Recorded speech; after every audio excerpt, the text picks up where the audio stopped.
नमस्कार दोस्तों, एक बार फिर से आप सभी दोस्तों का आपके अपने YouTube चैनल यू एंड वीडीवी पर बहुत बहुत स्वागत है। दोस्तों आज जो दिन भर के फटाफट बड़ी खबरें, मुख्य समाचार सामने निकल के आ रहे हैं दोस्तों, एक एक करके चलेंगे। तमाम बेहद बड़ी अपडेट्स आप तक आगे इसी वीडियो के माध्यम से पहुंचाएंगे। सभी मुख्य समाचार हैं और ये वो खबरें हैं जो गोदी मीडिया आप तक नहीं पहुंचाता है, इसलिए इन सभी खबरों को जानने के लिए लगातार हमारे साथ बने रहिएगा। तो वहीं दोस्तों, खबरों की तरफ चलने से पहले आप लोगों से एक छोटा सा निवेदन है कि अगर आप लोग भी पश्चिम बंगाल के विधानसभा चुनाव में ममता बनर्जी की टीएमसी को प्रचंड बहुमत मिलता हुआ देखते हैं तो अभी इस वीडियो को लाइक कीजिए, लाल कलर के बटन को दबा करके चैनल को फ्री में सब्सक्राइब करके बेल के आइकन को जरूर दबाइए दोस्तों, और कमेंट बॉक्स में कमेंट करना बिल्कुल भी मत भूलिए। बायकॉट गोदी मीडिया, जय जवान जय किसान। दरअसल दोस्तों, पहली बड़ी अपडेट सामने निकल के आ रही है। किसान आंदोलन पर जेजेपी विधायक का छलका है दर्द, कहा जब हम गांव जाते हैं तो हमें कहा जाता है आप मत आना। जी हां दोस्तों, टोहाना से जननायक जनता पार्टी के विधायक देवेंद्र बबली ने बजट सत्र के दौरान अपनी ही सरकार पर यहां पर सवाल उठाए हैं। बबली ने सदन में किसान आंदोलन के पक्ष में बयान देते हुए कहा कि किसानों के हालात बहुत ही चिंताजनक हैं और ये आंदोलन प्रदेश के हित में नहीं है। प्रदेश की सीमाओं पर किसान, बुजुर्ग, महिलाएं और बच्चे बैठे हैं। यह चिंताजनक है और बहुत ही पीड़ादायक है। हम जब गांव में जाते हैं तो हमें कहा जाता है कि आप गांव में मत आना। बिल्कुल भी हमें गांवों में कार्यक्रमों में, सामाजिक कार्यक्रमों में आने से रोका जाता है। मैं मुख्यमंत्री, उप मुख्यमंत्री और पूरी कैबिनेट से मांग करता हूं कि इस किसान आंदोलन का जल्द से जल्द समाधान करवाया जाए, इनकी मांगों पर विचार किया जाए। देख सकते हैं कि 10 मार्च यानी कि कल अविश्वास प्रस्ताव पर मतदान होना है। उससे पहले जेजेपी विधायक ने अपनी ही सरकार को घेरा है, जिसके बाद हलचल काफी तेज हो चुकी है, क्योंकि लगातार किसान संगठनों की तरफ से भी जेजेपी विधायकों से अपील की जा रही है कि वो सरकार के खिलाफ मतदान करें ताकि खट्टर सरकार गिरे और मोदी सरकार जागे। ये यहां पर दोस्तों देख सकते हैं, बड़ी अपडेट है। एक और बड़ी खबर जान लेते हैं दोस्तों। कोलकाता की एक इमारत में आग लगने से अब तक 9 लोगों की मौत, रेलवे पर भड़की हैं सीएम ममता बनर्जी। आप लोगों को दोस्तों बताते चले, कोलकाता के स्ट्रैंड रोड इलाके में स्थित एक इमारत की 13वीं मंजिल पर सोमवार शाम आग लगने के बाद अब तक 9 लोगों की मौत हो चुकी है। इस घटना के बाद जनता में काफी गुस्सा है। तो वहीं इसके अलावा पश्चिम बंगाल की मुख्यमंत्री ममता बनर्जी ने भी घटना पर अपनी नाराजगी जताते हुए रेलवे पर कई सवाल दागे हैं। ममता बनर्जी ने कहा है कि यह बिल्डिंग रेलवे की है, इतनी बड़ी घटना हो गई लेकिन मौके पर रेलवे का कोई भी बड़ा अफसर मौजूद नहीं था। आपको बता दें कि मरने वालों में 4 फायर फाइटर और 3 पुलिसकर्मी भी शामिल हैं। तो वहीं मुख्यमंत्री ममता बनर्जी ने मृतकों के परिवार को 10-10 लाख रुपए मुआवजा यहां पर देने की बात की है और जबरदस्त तरीके से केंद्र सरकार को इस पूरे मामले पर घेरा है, क्योंकि ये वो इमारत है जो रेलवे के अंडर आती है और वहां पर रेलवे का कोई भी अधिकारी मौजूद नहीं था। देख सकते हैं, ममता बनर्जी ने घेरा इस पूरे मामले पर। एक और बड़ी खबर सामने निकल के आ रही है दोस्तों। बंगाल के मुख्यमंत्री ममता बनर्जी का पीएम मोदी पर पलटवार, पहले दिल्ली संभालो फिर बंगाल देखना। आप लोगों को दोस्तों बताते चलें, प्रधानमंत्री मोदी की कोलकाता रैली के बाद कोलकाता में तृणमूल कांग्रेस के अध्यक्ष और मुख्यमंत्री ममता बनर्जी ने अपना शक्ति प्रदर्शन किया है। ममता बनर्जी ने महिला दिवस पर कोलकाता में मार्च निकाला। इसमें टीएमसी ने यूपी में महिलाओं के खिलाफ बढ़ते अपराध का मुद्दा उठाया है और बीजेपी पर जबरदस्त तरीके से निशाना साधा है। ममता बनर्जी ने इस दौरान प्रधानमंत्री मोदी और बीजेपी पर जम करके निशाना साधा है। उन्होंने कहा है कि पहले आप दिल्ली संभालें फिर बंगाल की बात करें। तो वहीं आप लोगों को बताते चलें, ममता बनर्जी ने पीएम मोदी और अमित शाह को यहां पर देश का सबसे बड़ा झूठा करार दिया है, झूठ बोलने वाला यहां पर बताया है। ये यहां पर जबरदस्त तरीके से ममता बनर्जी ने प्रधानमंत्री मोदी और अमित शाह को लिया है निशाने पर। इस बीच एक और बड़ी खबर सामने निकल के आ रही है दोस्तों। भाजपा में रहकर के सीएम नहीं बन सकते हैं सिंधिया, कांग्रेस में होते तो जरूर बन जाते, ये मेरा वादा था। ये यहां पर कहना है राहुल गांधी का। आप लोगों को दोस्तों बताते चलें, कांग्रेस छोड़कर भाजपा में शामिल होने वाले सिंधिया ऐसे नेता हैं जिनकी वजह से मध्य प्रदेश में बीते साल दोबारा शिवराज सिंह चौहान की सरकार बनी। दरअसल सिंधिया अपने कुछ समर्थक विधायकों के साथ कांग्रेस छोड़ करके भाजपा में शामिल हुए थे, जिसके बाद बीजेपी ने राज्य की तत्कालीन कमलनाथ सरकार को गिरा दिया था। अब कांग्रेस के नेता राहुल गांधी ने भाजपा के नेता सिंधिया को लेकर के एक बड़ा बयान दे दिया है। कांग्रेस के नेता राहुल गांधी ने पार्टी के यूथ विंग के एक कार्यक्रम में बोलते हुए ज्योतिरादित्य सिंधिया का जिक्र किया है। उन्होंने कहा है कि अगर सिंधिया कांग्रेस में ही रहते तो मुख्यमंत्री बन सकते थे, लेकिन भाजपा में शामिल होने के बाद अब वह बैक बेंचर बनकर के रह चुके हैं। उन्होंने कहा है कि जब सिंधिया कांग्रेस में थे तो उनके पास संगठन के लिए काम करने और कार्यकर्ताओं के साथ मिलकर के इसे मजबूत बनाने का बहुत अच्छा विकल्प था। राहुल गांधी का कहना है कि उन्होंने खुद सिंधिया को कहा था कि एक दिन आप मुख्यमंत्री जरूर बनेंगे, लेकिन उन्होंने अलग रास्ता चुन लिया। राहुल गांधी ने दावा किया है कि भाजपा में रहते हुए ज्योतिरादित्य सिंधिया कभी भी मुख्यमंत्री नहीं बन पाएंगे, भले ही हमसे लिख करके ले लीजिए, उन्हें वापस कांग्रेस में आना ही पड़ेगा। ये यहाँ पर दो टूक कहना है राहुल गांधी का। जबरदस्त तरीके से सिंधिया को राहुल गांधी ने लिया है निशाने पर। इस बीच एक और बड़ी खबर जान लेते हैं दोस्तों।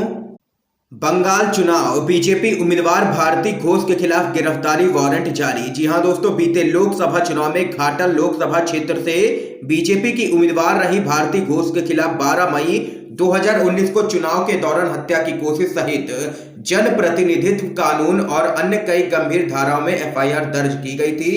इसी मामले में अब उनके खिलाफ यहां पर गिरफ्तारी वारंट जारी हुआ है। बढ़ सकती है मुश्किलें। एक और बड़ी अपडेट सामने निकल के आ रही है दोस्तों। मध्य प्रदेश से दोस्तों बड़ी खबर है। भाजपा को हार का डर, कार्यकाल खत्म होने के बाद भी नहीं हो रहे हैं चुनाव। जी हां दोस्तों, नगरीय निकायों का कार्यकाल अप्रैल 2020 में ही खत्म हो चुका है।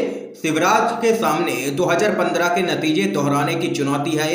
मध्य प्रदेश में नगरीय निकायों का कार्यकाल खत्म हुए 10 महीने से ज्यादा बीत चुके हैं, लेकिन अगले चुनाव की तारीखों की घोषणा अभी तक नहीं हुई है। कोरोना संकट को आधार बनाकर के ये चुनाव लगातार टाले जा रहे हैं। दिसंबर में भी तारीखों का ऐलान होने ही वाला था कि कोरोना संकट का हवाला देकर के राज्य निर्वाचन आयोग ने इसे टाल दिया। तो वहीं इस पूरे मामले पर कांग्रेस का कहना है कि सत्तारूढ़ भाजपा जानबूझकर चुनाव को टाल रही है। जिस तरह से केंद्र सरकार के खिलाफ जनता में नाराजगी भरी हुई है, उससे शिवराज सरकार पूरी तरीके से डरी हुई है। उसे लग रहा है कि केंद्र की नाराजगी चुनावों में उसके खिलाफ जा सकती है। नाराजगी कई कारणों से है। किसान आंदोलन का असर राज्य के कई क्षेत्रों में दिख रहा है। डीजल, पेट्रोल और रसोई गैस के लगातार बढ़ते दाम और बेरोजगारी से जनता परेशान हो चुकी है। इसलिए चुनावों में भाजपा को हार का डर सता रहा है। ये यहाँ पर कांग्रेस पार्टी बरसी है शिवराज सरकार पर। इस बीच एक और बड़ी खबर सामने निकल के आ रही है दोस्तों। राहुल गांधी बोले, आरएसएस की विचारधारा से सीधे संघर्ष करने के लिए कांग्रेस के युवा बाहर निकले। आप लोगों को बताते चलें, कांग्रेस के पूर्व अध्यक्ष राहुल गांधी ने पार्टी के संगठनों के पदाधिकारियों का आह्वान किया है कि वह आगे निकलकर राष्ट्रीय स्वयंसेवक संघ यानी कि आरएसएस की खतरनाक विचारधारा से संघर्ष करने के लिए अब बाहर निकलें, क्योंकि यह विचारधारा देश को धीरे धीरे खोखला कर रही है। संवैधानिक संस्थाओं में अपने लोगों को बैठा करके ऐसा जाल बुनने में लगी है कि कोई भी सत्ता में आए हो वही जो इनकी कार्यशैली सुनिश्चित करे। राहुल गांधी का साफ मानना है कि पार्टी के युवा संगठनों को लोगों के बीच जाकर के यह बताना होगा ताकि लोग सावधान हो सके आरएसएस से। ये यहाँ पर जबरदस्त तरीके से राहुल गांधी बरसे हैं आरएसएस पर। इस बीच एक और बड़ी खबर सामने निकल के आ रही है दोस्तों। हरियाणा की खट्टर सरकार गिराने में विधायकों से मदद करने को कहें लोग, ये यहाँ पर कहना है किसान मोर्चा का। आप लोगों को बताते चले, देश के 5 राज्यों के चुनावों में बीजेपी को वोट नहीं देने की अपील करने के बाद अब संयुक्त किसान मोर्चा ने हरियाणा सरकार को गिराने में सहयोग करने का आह्वान किया है। इसने कहा है कि किसान आंदोलन को और तेज करते हुए संयुक्त किसान मोर्चा हरियाणा में अभियान चलाएगा जिससे सरकार गिर जाए।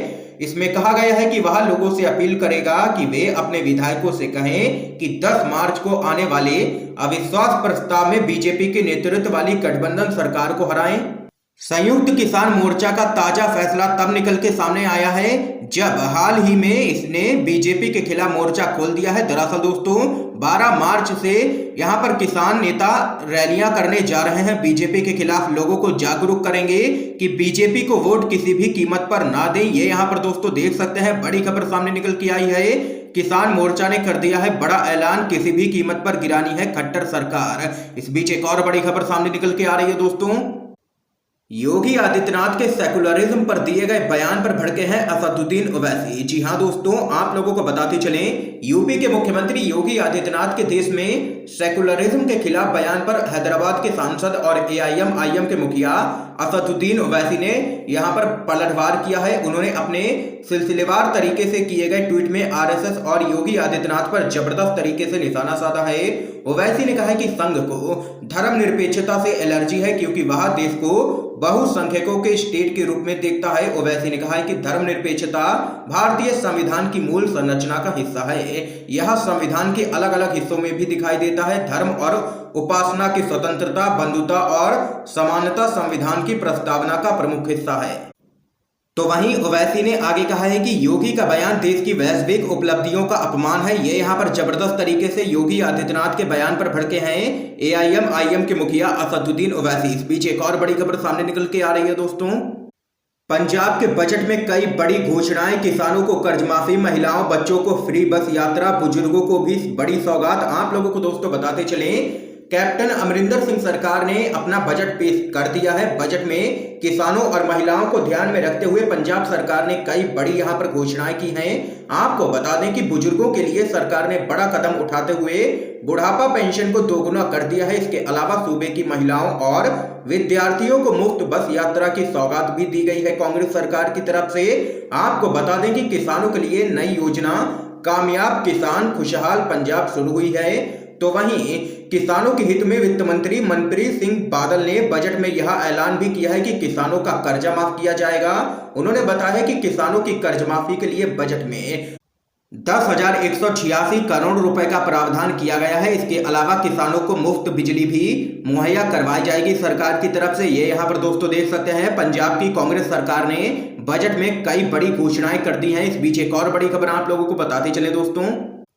आजम खान के मामले पर साइकिल यात्रा निकालेंगे अखिलेश यादव, योगी को घेरेंगे। आप लोगों को दोस्तों बताते चले, उत्तर प्रदेश के मुस्लिम सियासत के बड़े चेहरे और समाजवादी पार्टी के वरिष्ठ नेता मोहम्मद आजम खान बीते 1 साल से जेल में बंद हैं। आजम खान के खिलाफ उत्तर प्रदेश की योगी सरकार ने 86 फर्जी मुकदमे दर्ज किए हैं। तो वहीं समाजवादी पार्टी आरोप लगाती रही है कि आजम खान और उनके परिवार को योगी सरकार बेवजह फंसा रही है और वह इस मुद्दे को बड़े स्तर पर उठाने जा रहे हैं।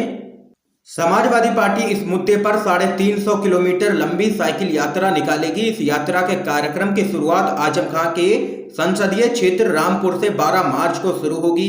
राष्ट्रीय अध्यक्ष अखिलेश यादव खुद इस साइकिल यात्रा की अगुवाई करेंगे और योगी सरकार को जबरदस्त तरीके से घेरेंगे। ये यहाँ पर दोस्तों आज की तमाम बेहद बड़ी अपडेट सामने निकल के आई हैं जो हमने आप लोगों तक पहुंचाई हैं। इन खबरों पे आप लोगों की क्या कुछ राय है जरूर बता सकते हैं कमेंट बॉक्स में कमेंट करके। वीडियो पसंद आया हो तो इस वीडियो को लाइक कीजिएगा, ज्यादा से ज्यादा शेयर कीजिए ताकि आप सभी के दोस्त इन खबरों को जान सकें। वीडियो देखने के लिए दोस्तों आप सभी का बहुत बहुत धन्यवाद।